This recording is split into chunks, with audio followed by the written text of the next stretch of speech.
Welcome to Business Authority Radio, bringing you insights from today's thought leaders, professionals, and influencers. With your hosts, Neil Howe and Craig Williams. Welcome to another edition of Business Authority Radio. I have the honor of having Ms. Pat Houston, best-selling author of A Better You, Wisdom and Strategies to Help You Celebrate and Champion Your Life. But tonight's conversation, this is a evergreen conversation, so it might be 5 years when you pick this up, but it'll be still relevant. That's what's so exciting about this conversation. And you're coming back from some incredible historic event down in Florida, marking 25 years of something you've been associated with for some time. You often call it the fishbowl. It didn't make you; it was just a part of you, and that's what's exciting about this. A lot of us as Americans, we tend to rest on our laurels, rest on the last thing we did, and talk about that thing till it's time for us to go. And you're still being productive with all that you've accomplished. You are CEO and leader and visionary of a number of things that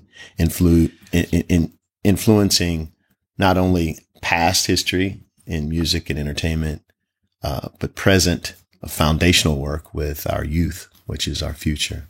And I like the simplicity of your candle business. It's illuminating. Oh, I like that word. Yeah. So, Ms. Pat Houston, CEO of WITNIP.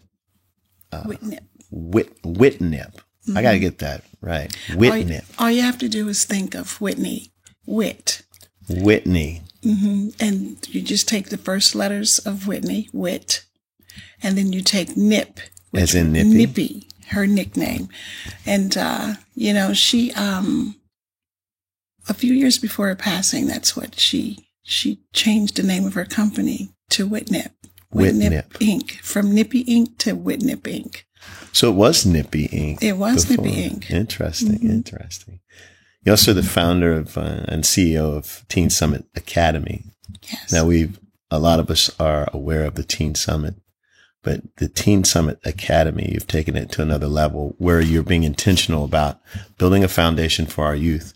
And I love the focus of our female youth as well. Mm-hmm. You're not only inspiring to young ladies, but more seasoned women as well. Absolutely. And we're definitely going to touch on that because I know that in this climate of people trying to find what are they going to do next, being concerned about economy, but the opportunity is ever growing because now we're at that place where although technology is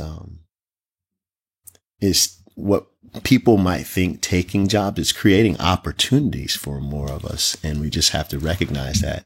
And back to the book, it does begin with you, but a better you. And I think a better you comes from, really digging deep down inside. You have a portion of the book where you talk about, those five lessons or five? You mean the 5-take challenge? Thank you so much. So tell me a little bit about this 5-take challenge, and where you found that. I mean, obviously it was something that you had to experience because it's almost like you're reading your life. And if you don't know Miss Pat Houston, when you read the book, you will know her. By the lessons that she's sharing. She's sharing lessons, not that something that she heard or something that she told us about, but something that she experienced. And another thing I loved about in the book where you talked about you had all the life lessons and love around you. Mm-hmm. So you didn't have to go. You didn't have to seek it. It was there. And that's a blessing in itself. So. Yeah, rather than go into the Take 5 challenge, because I actually replaced it. So we're not, the version that you read was the version that we kind of dismissed. And we used, and I wrote about the 3 T tier challenge, as opposed of the Take 5. Yes. And, the discussion about, having, the village around me, I was just taught very young to take the inner critic and turn it into the inner coach. Yes. And, rather than look at a lot of criticism, within, you try to figure out a way to coach yourself. You know what hurts you and you know what harms you and you know what can stop you. You have to figure out how you can, what's going to make you, come out of that situation. You don't want it, so you have to do something about it. And the only way that you can grow is to do something about it. It's not nothing is going to grow on its own. You have to help it to grow, or it can grow, but it can grow wild, or it can grow, if it's not nurtured, then it can go to the left, it can go to the right. But if you want it to grow a certain way, you have to nurture it. And that's just what my parents did. Yeah. And you transferred that into business. I mean, establishing one of the biggest contracts in its time, for your client, or clients as well. It had to have come from somewhere that this doesn't happen. And it sounds like the intention, I'm stuck on the 5, and I love the fact that you've simplified it that much more. 5 being grace, because I've had to live under so much grace for most of my life. Oh, yeah. Yeah.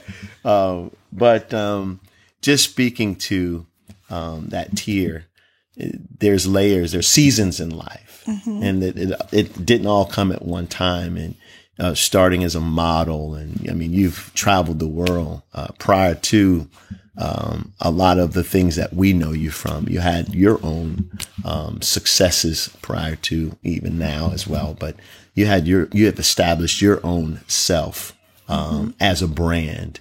And here on Business Authority, we constantly deal with people speaking to their expertise, their experiences, their story, but that brand of authority.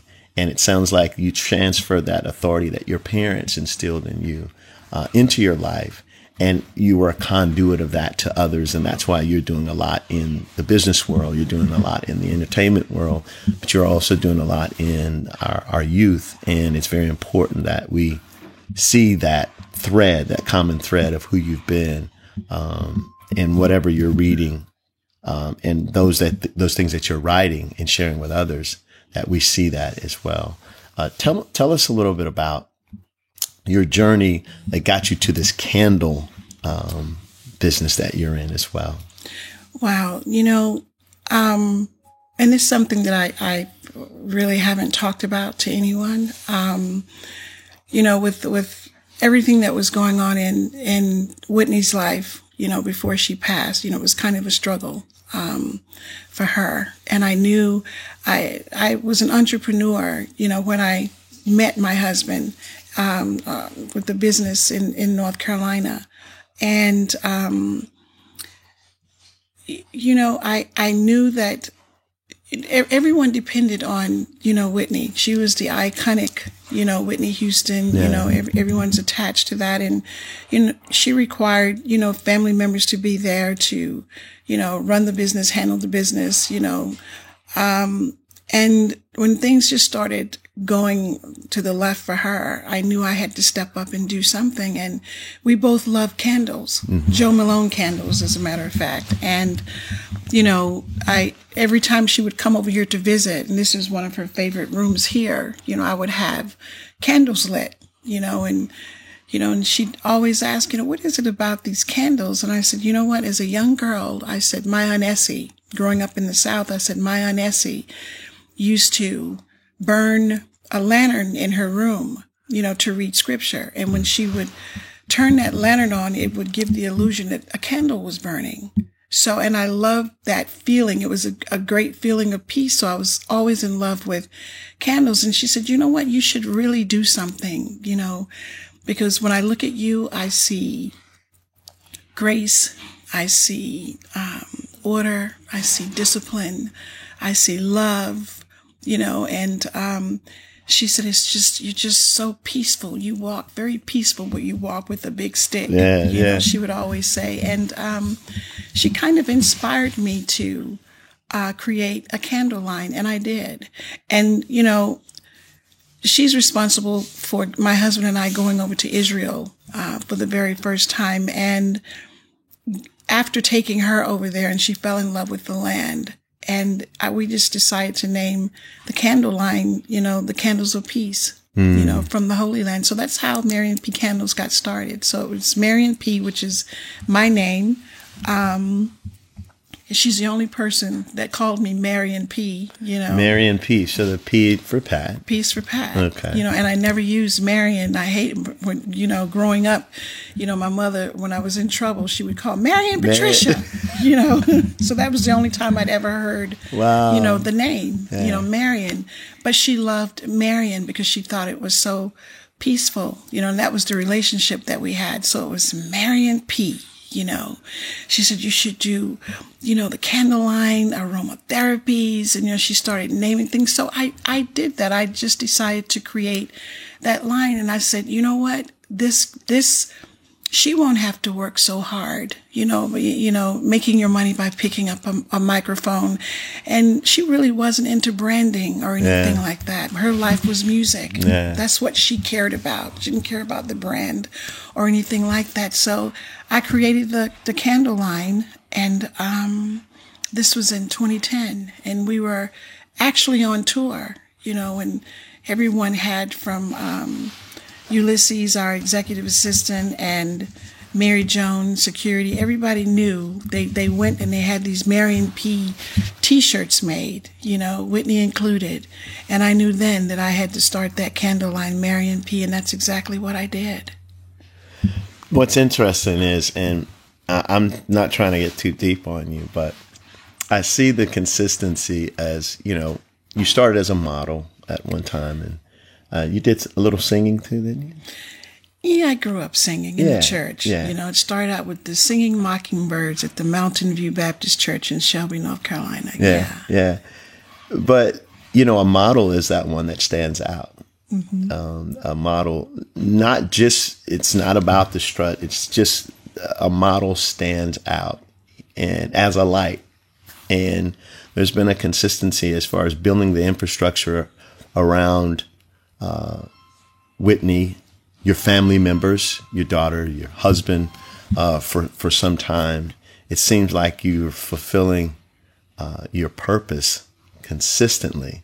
And not too many times we get to see that experience of a consistent purpose being fulfilled. I mean, we think about Tiger Woods. There are other brands that we've known. You say, hey, they were born to do that. Serena Williams, they were born to do.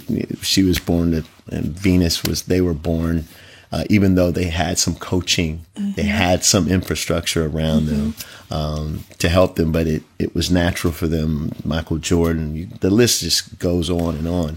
And when I look at your bio, it's a consistency.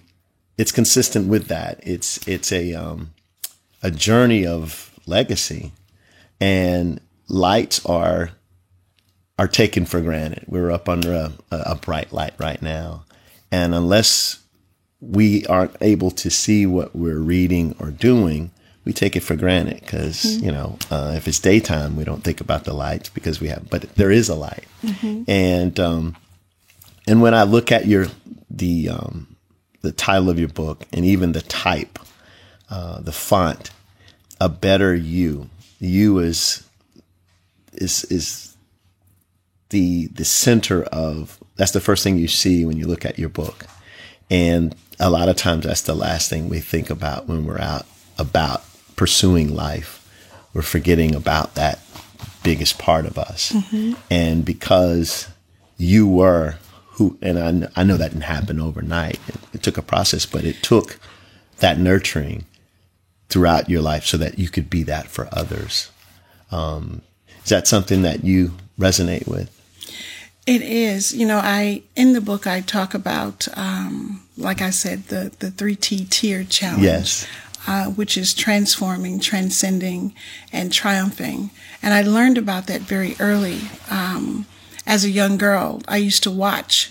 I was the only girl of 4 boys, and they're all older. I used to watch my brothers play sports and play basketball. And my parents would always buy me girly things because they didn't want me to be a tomboy. They did not want me to become a tomboy.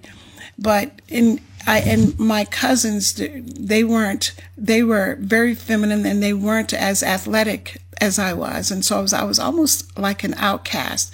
But watching my brothers play basketball, and I watched every move, I kind of perfected the position as a power forward in playing basketball. I had to realize that I could play with Barbie dolls and still, address my first love, which was basketball. So I could be both very feminine and know how to play basketball.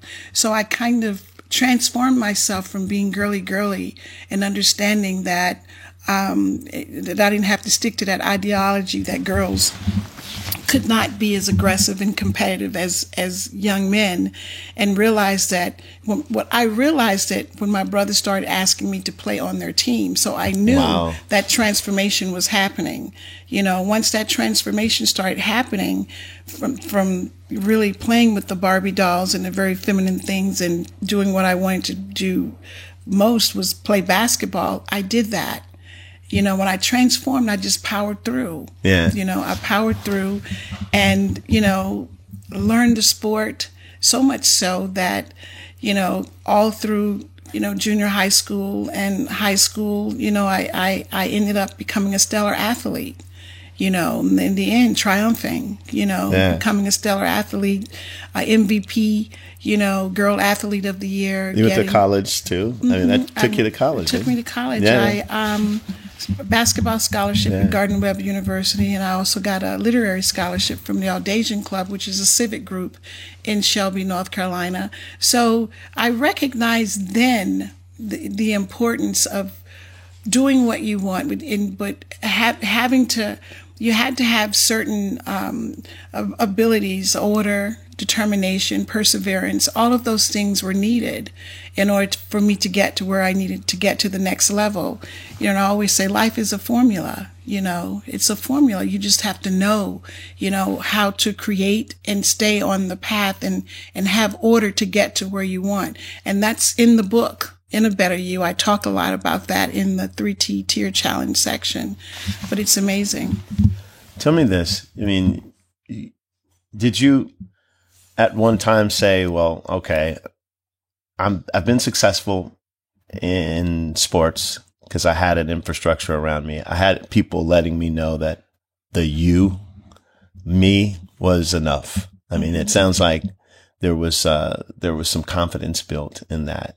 Definitely had to be some confidence built in the fact that your brothers considered you to play on their team.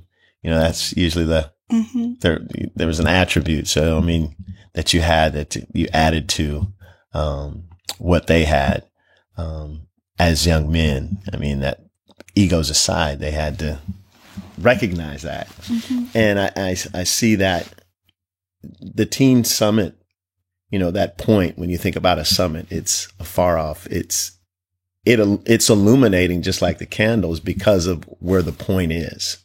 So it stands out. And working with the talent that you had in business, you have a talent business in a sense. You were able to not only identify talent, but identifying talent and managing talent, two different things. It seems like you've been able to do both because not everybody can. Would you say that that's your calling, to be that light, or are you just fulfilling a purpose that, you've always known? From a very young age, and I talk about it in the book as well, at 12 years old, I think, my mother, our parents taught us about God. She really taught us about God and the importance of having him, in our lives. And that helped me along the way. After attending Gardner Webb College and I injured my knee playing volleyball, I was a very athletic girl. I mean, that's all I knew, sports. And I injured my knee and I couldn't play anymore. And my family still encouraged me, and I said, I'm not a failure, but this is all I know. But I know that I can't stop here. You know, I just can't stop. And I didn't. I went to my next love, which was, you know, the fashion industry. And I just moved on. And also knowing as a young person that challenges you're faced with every day is how you deal with the challenges that your response. Yes. And you didn't just go to LA like a lot of people, or New York like a lot of people tend to do in fashion. You went to Paris.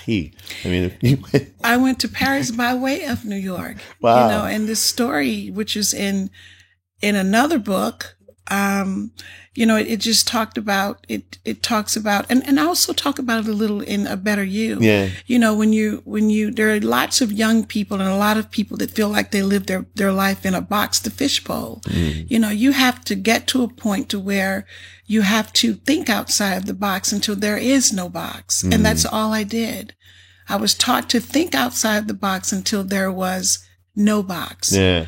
I think also the conversations that were around you, because I think a lot of times the boxes that we find ourselves in, or the fish bowls or the lakes or whatever you want to call that thing that constrains us from appreciating the inner power that we all were created with, are those labels.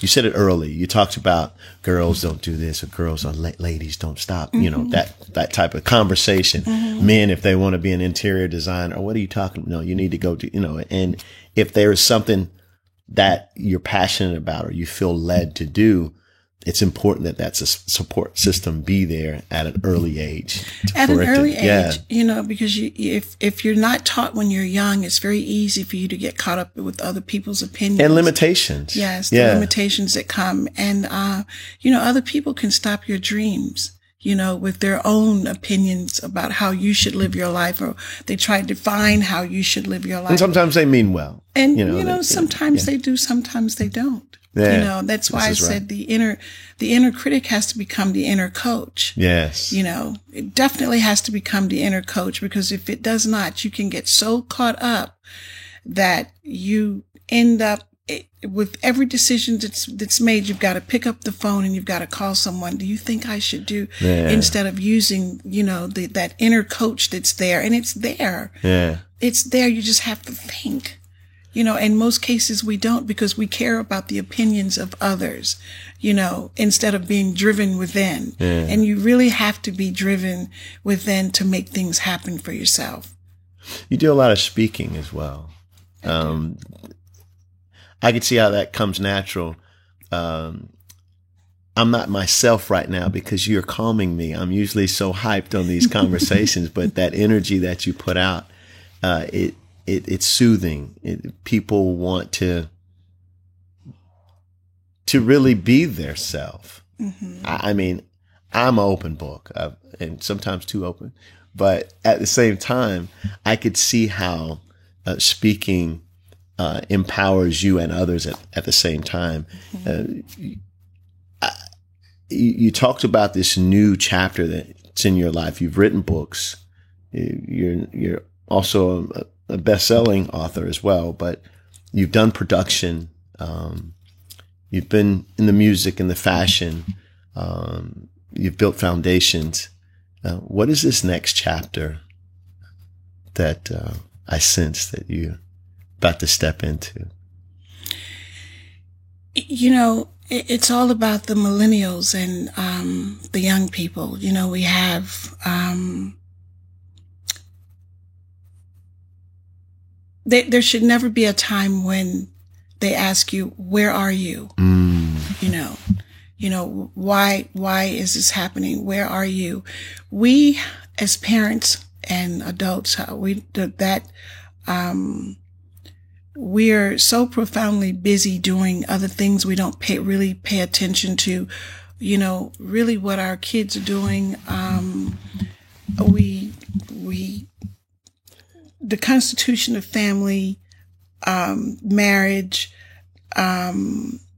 you know, we look at it in a way, and I think you can relate a little bit. Yeah. You look at it in a way that, you know, if something is happening in your marriage and it's between you and your mate. You know that you have the kids. This is very complicated because I've had to deal with, and I didn't want to go into the Chrissy thing, as it relates to parenting is very difficult these days because a lot of times what I'm really trying to say is it's always been difficult. There's no manuals. Well, we get into playing house. Yes. Parents get into playing house. Yeah. Do you understand what I'm saying? We don't know how to be parents. Yeah. You know what? You understand what I'm saying? Yeah. And we do it without thinking. We do it because it's the American way. Yeah. You said something just a while ago. I want to go back to that. When you said our children asking where we are, it wasn't just in geography. Like, Mom, are you at home? No, they can sense even when we're present that we're not present. Mm-hmm. And I think the distractions of life and some of the fact that we don't know how to reach out and ask for help, or we won't ask for help, or we feel that we can't ask for help, whether it be in business, whether, professional or personally. And that's the work that you're doing at Teen Summit is creating that environment for those youth to know that there's a safe place for them and support to have that conversation, because the influencers are probably going to be more prone to be the millennials now, because they're living life without the fearlessly like we used to, like you did growing up, because you had that infrastructure around you to say, go do it, go try it, and encourage you and have that conversation that was there. And I think what I'm hearing, at least for me, is us being present, for us to be a better you, or for me to be a better me, I need to be present with myself, but to myself be true, as my mom used to say. That's right. To myself be true and consider what others have to say. But I still have to be true to myself. And even with my true self, be open for the accountability. You talk about that in your book as well. We do it for the moment with no consistency. Yeah. We do. Because we're not thinking. We do it for the moment with no consistency. And you have to be consistent. You have to continue to be the parent. My father would always say, this is not a democracy. This is a dictatorship. You do not tell me what to do. When the world and society comes into your home, and a lot of times we bring them here. Yeah. But life is extremely simplistic. It really is. It's what we make of our situation, and everything starts in the home, then the community, then America. That's just how it works. And in the world. So when we sneeze, the world fills it, huh? Oh, yeah. We complain about our kids being on the cell phones all the time, but we're on the cell phones all the time. Yeah. We can't even sit down to dinner and have a conversation. Yeah. I'm going to tell you something really hysterical. And it happened today in Miami at the Fontainebleau. We were all getting ready to leave to come back to Georgia. It was myself, my executive assistant, Ulysses, my daughter, Rhea, a business partner from California, and my nephew, who is also a millennial. We're briefly for about 10 seconds, we all realized we're all in the same room having conversation. We all realized we were all texting and looking at our phones. Mm-hmm. Yeah. Having conversation, then it got quiet and it was just, Yeah. The disconnect. The disconnect happened. And that's what happened with our families. We have just become so disconnected. That's why our kids ask, where are you? Yeah. Because you're certainly not here. Yeah. And sometimes we get all of these things to act as babysitters for our kids, to pacify them so we can do what we want to do. And we end up missing out on greatness, that kid. Awesome. On greatness. Wow. Pat Houston, author of best-selling A Better You, Wisdom and Strategies to Help You Celebrate and Champion Your Life. And that's a holistic life, because you're a businesswoman, you're a professional in so many rights, but you're a mother, wife, wife first, right? Yes. Wife first, mother, a friend, brother, sister to many brothers, not only in your family but outside, because I could see you as that nurturing sister wherever you go. I'm a servant. Yeah, you're a servant leader, true servant leader, and that's where greatness begins. That's a great foundation for that. Yeah, I'm a servant, and I always tell people, don't be afraid to be of service. It's dignity, it's love, it's all of those things. And a lot of times when people think of a servant, they're thinking of, oh, you serve. No, it has nothing to do with There's a privilege to serve. Absolutely. Yeah, there's a great privilege in serving. It is, and it feels great. Yeah. It feels great to know that you're raising someone else up, or you're helping somebody else reach their goal. If that person is happy, then their children are going to be happy. Everybody wins. Yeah, you just can't have it all for yourself. God put us here to love and to serve. Yeah. And that's exactly what I do. And you've attracted a lot of that energy around you for some time. Mm-hmm. And it feels good. Awesome. So tell the audience how we can get in touch with you, your website. This will be in the show notes. So whatever you don't say, we'll make sure it's on there as well. Okay. You know what? You, in purchasing the book, you can, if you're doing Kindle, of course, you can go onto Amazon, to purchase, Kindle, or MarionPBooks.com. And they're sold exclusively at, Celebrity Consignment Boutique in Shelby, North Carolina. Wow. Yeah. Awesome. Any other, new discoveries, businesses that you want to give a shout out to that we can go seek? You know what I have to mention about the 25th anniversary of The Bodyguard. Please do. The album is dropping November 17th, and it's called I Wish You Love, More from The Bodyguard.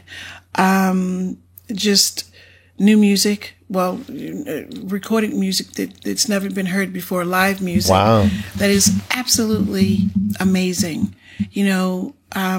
And being at the listening party last night and just seeing and being in the same room in the company of the fans and the experience from that, seeing how much they love her music, especially the, it's timeless. Oh my God. I mean, for her singing a cappella, I Will Always Love You, Jesus Love Me. She didn't miss a note. Wow. She's even speaking, on some of the live music, and it's like she's speaking to you. Yeah.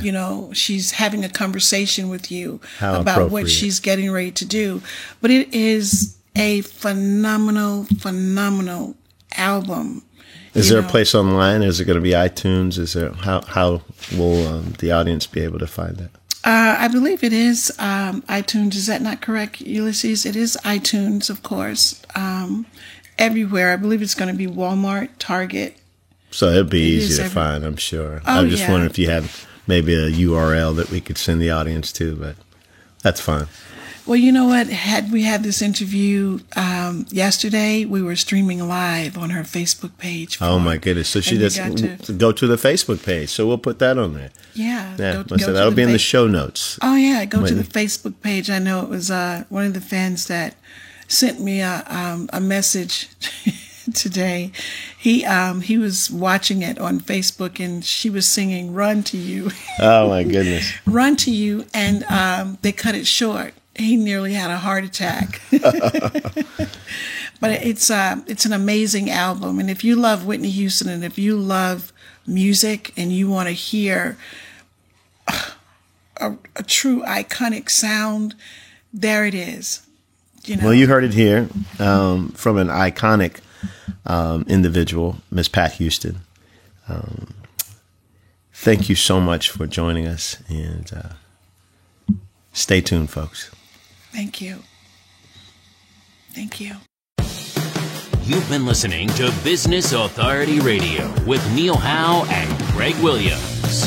To learn more about the resources mentioned in today's show, or to listen to past episodes, visit businessauthorityradio.com.